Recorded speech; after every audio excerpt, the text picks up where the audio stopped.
حضرت علی فرمانے لگے میری 5 باتیں یاد کر لو، اور فرمانے لگے اونٹوں پر بیٹھ کر تلاش کرنے نکلو گے تو یہ باتیں تمہیں ملیں گی کہیں بھی نہیں، ڈھونڈنے سے نہیں چیزیں ملیں گی۔ فرمانے لگے 5 باتیں لے لو یار حضرت شیر خدا کی 5 باتیں، آج اس کو سبق کے طور پر رٹا لگا لو، اسے یاد کر لو، دل میں بٹھا لو۔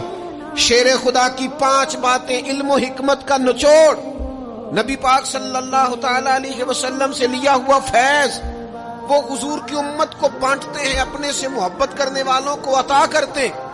حضرت علی باتیں بیان کرتے ہیں، فرماتے ہیں پہلی بات یہ یاد رکھنا، بندے کو امید صرف اپنے رب سے رکھنی چاہیے۔ جیت جاؤ گے دوستو دنیا میں اگر یہ بات آ گئی تو، بچ جاؤ گے، دل ٹھنڈا رہے گا، بے قراریاں، بے چینیاں، پریشانیاں جان چھوڑ جائیں گی۔ امید صرف اپنے رب سے رکھو۔ حضرت مولا علی شیر خدا رضی اللہ تعالیٰ عنہ دوسری بات بیان کرتے ہیں، فرماتے ہیں اپنے گناہوں سے ڈرا کرو۔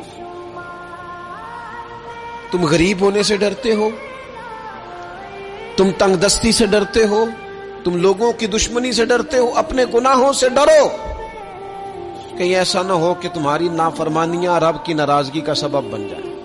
اپنے گناہوں سے ڈرو۔ اور تیسرا مولا علی شیر خدا رضی اللہ تعالیٰ عنہ فرماتے ہیں اگر تم جاہل ہو نا، تمہیں پتہ نہیں، تو علم کے بارے میں سوال کرنے سے کبھی نہ شرمانا، پوچھ لینا فائدہ ہوگا، کسی سے بات کر لینا فائدہ ہوگا، کسی سے سیکھ لینا نفع ہو جائے گا، کسی کو مان لینا اپنا استاد، زندگی بھر سمجھدار ہو جاؤ گے، فیض یاب ہو جاؤ گے۔ اور حضرت علی شیر خدا چوتھی بات ارشاد فرماتے ہیں یہ علماء کے لیے، فرمایا اگر عالم کو کسی مسئلے کا علم نہ ہو تو غلط بات نہ بتائے بلکہ کہہ دے واللہ اعلم، اللہ بہتر جانتا ہے۔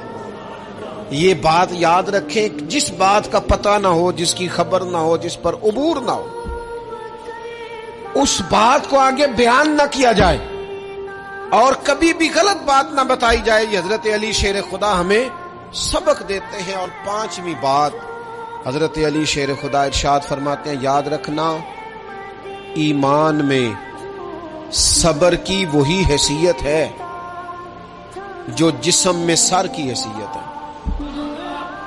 اپنی زندگی صبر کے ساتھ گزارنا، زندگی میں کبھی بے صبرے نہ ہونا، حوصلہ نہ چھوڑ جانا۔ صبر بزدلی نہیں ہوتا، صبر تو اچھی تدبیر کو کہتے ہیں، صبر تو رب کریم کے فیصلے کے انتظار کو کہتے ہیں۔